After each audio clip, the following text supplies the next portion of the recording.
Ang pangalan, sarcoma.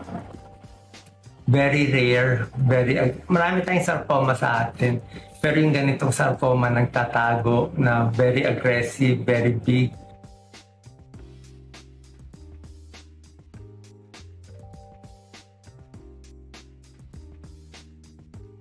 Nilungkot ako. Una, pero hindi. Kaya nga ako na.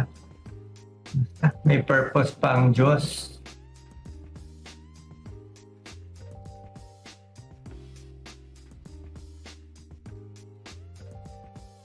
Saan ko nakuha to? Think stress. Kaya kayo, huwag kayong magbabasa ng comments sa Facebook. Na-stress ako sa mga comments.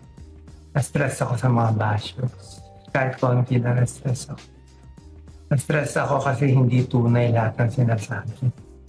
Kaya sobra akong kayong mahal. Sobrang mahal ko ang Pilipino. Sobrang mahal ko magpangamahinihap. Tapos sasabihan nila na hindi ako ginagamit ko lang.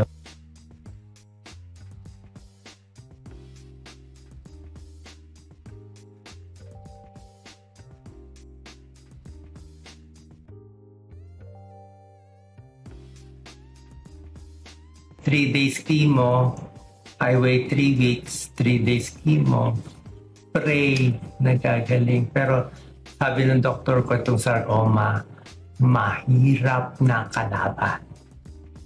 Isa sa pinakamahirap na cancer na kulang ang research, kulang ang bagong gamot. Medyo miracle. Medyo miracle dapat.